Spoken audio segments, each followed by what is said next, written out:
Welcome back, everybody. So glad you could be with me here today. Walter here at the workbench.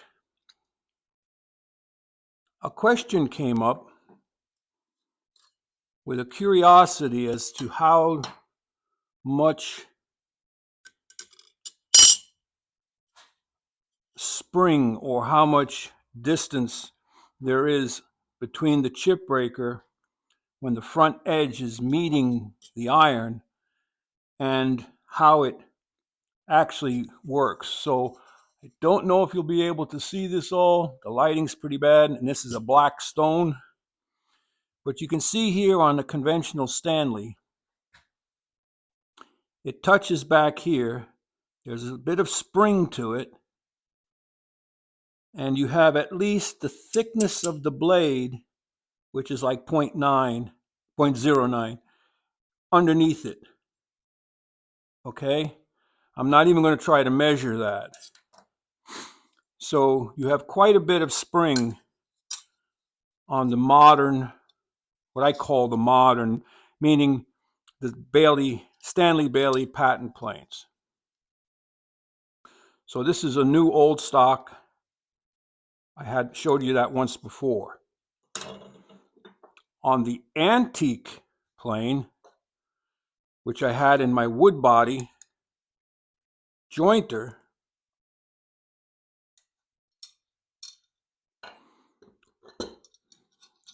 and I explained the way that worked was they just bent it.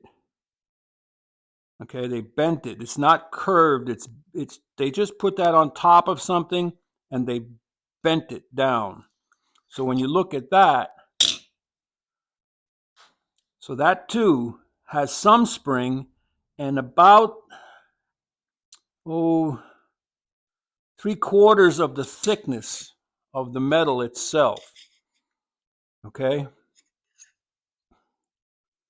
So the question came up mostly, what happened with the new designs?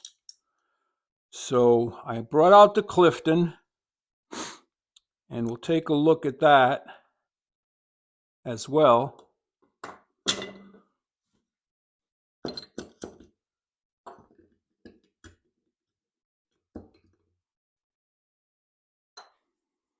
And the Clifton has the more modern chip breaker or cap iron.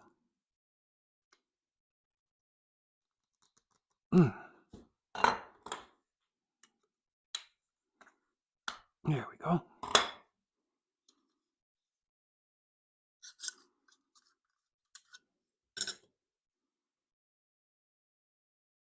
We take the screw off and just lay it down. That almost lays perfectly flat. So I brought the feeler gauges out. Let's see. What do we have? If I were guessing,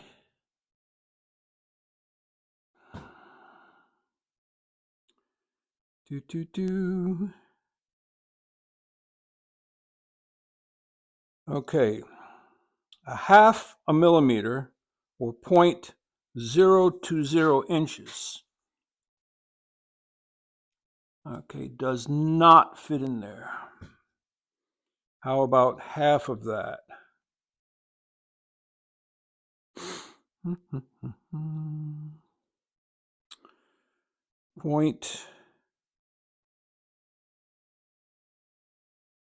We have a 0.25 millimeter? Yes, we do.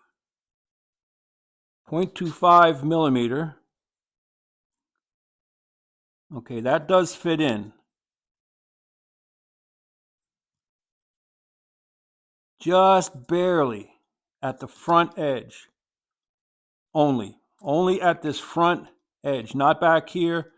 Just maybe it can go a little bit thicker. So that is 0.01 inches.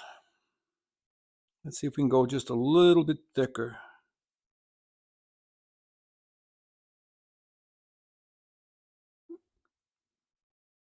0.015. That's 0.38 millimeters.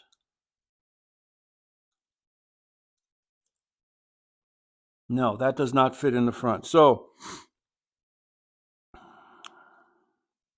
0.25, 0.30,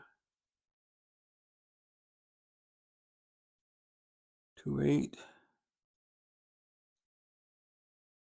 0.011 inch. Okay, that does fit in the front there.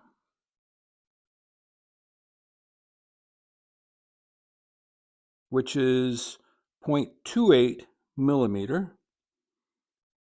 Is there a 0.29 here? 0.23.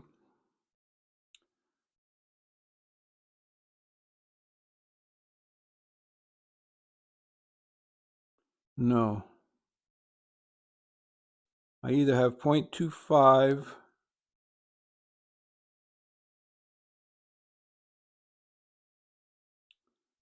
or point. Yeah, we don't have a lot of choices here. So, in brief, it's 1/4 of a millimeter or 1/100th of an inch. That's the Clifton. Remember that. Remind me, it was 0.25 millimeter. The 0.30 did not quite fit in.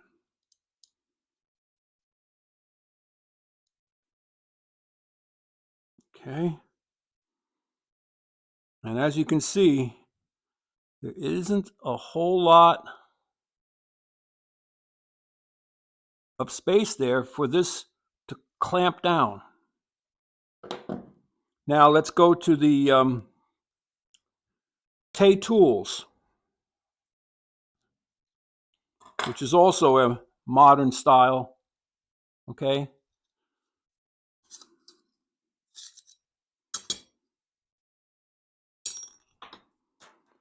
I have to get that in a minute.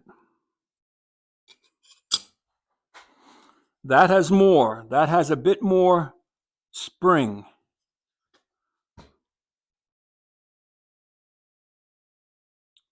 So I'm thinking, looking at the sides of it,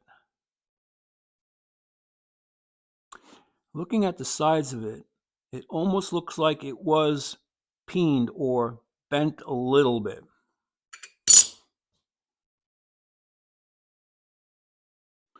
So let's go automatically up to the 0.35 millimeter. That easily fits underneath there.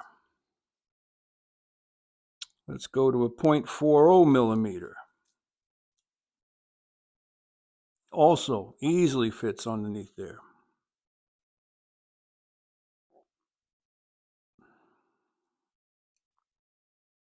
Half a millimeter. Half a millimeter fits, pressing down on it. Half a millimeter fits easily. So there's a lot more clearance on the Taylor Tools, and I don't have on hand, I don't have a Ron Hawk, and I don't have a Lie-Nielsen or any other maker. What's the thickest one I got here? 0.63 millimeters. Okay, 0.63 is starting to get snug. So that is 25 tenths. So 0.025 inches or 0.63 millimeters. So there's a little bit of info for you on how much tolerance there is between all of the different chip breakers. I would say of all of them, The Tay tools did take into account the springiness of the old Stanley Bailey patent. Okay, they did take into account that.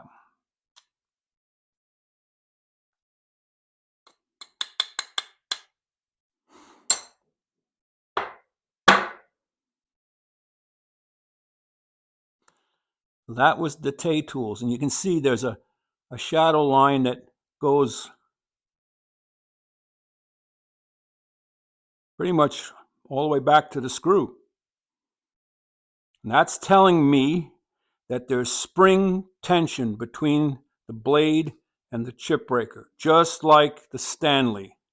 There is spring tension between the screw. I mean, if you over tighten that screw on the Stanley, you'll bring this all the way down, but you have the spring on that one. And on the old antique iron, lots of room there, a little bit of springiness. But on the Clifton, and I'm assuming, and it's not good to assume, but I'm assuming the Clifton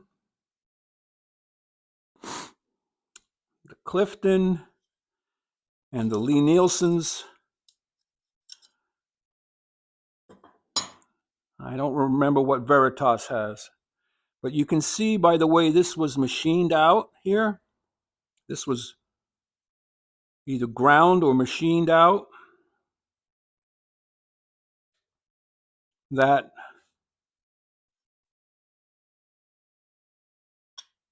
yeah, see, I just don't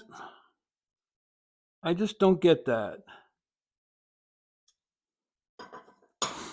There's no real springiness on that. I mean, it works, and as long as the back of your plane blade or your iron is flat, then you really don't have a problem. So therein lies the question, do you dare do the ruler trick when using these modern chip breakers? Therein lies that question. So that's about it for today.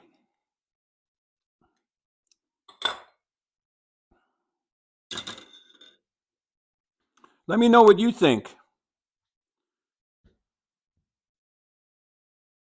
This has a very practical approach. The Stanley Bailey, the Tay tools took both the thicker, heavier iron and chip breaker and added the modern cap iron, but I think they bent it a little instead of machining it out. Let's take one more close look at that.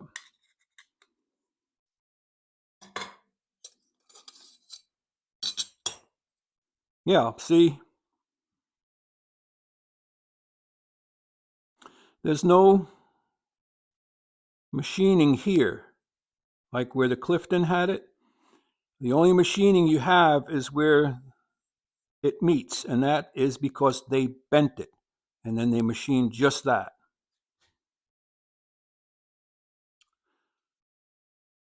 Probably a more efficient, less costly method of doing it. Because remember, the Tay Tools is an economy high-end tool. I know that's an oxymoron, economy high-end, but it is a budget conscious, let's put it that way, high-end tool. And the antique one was simply bent, no machining.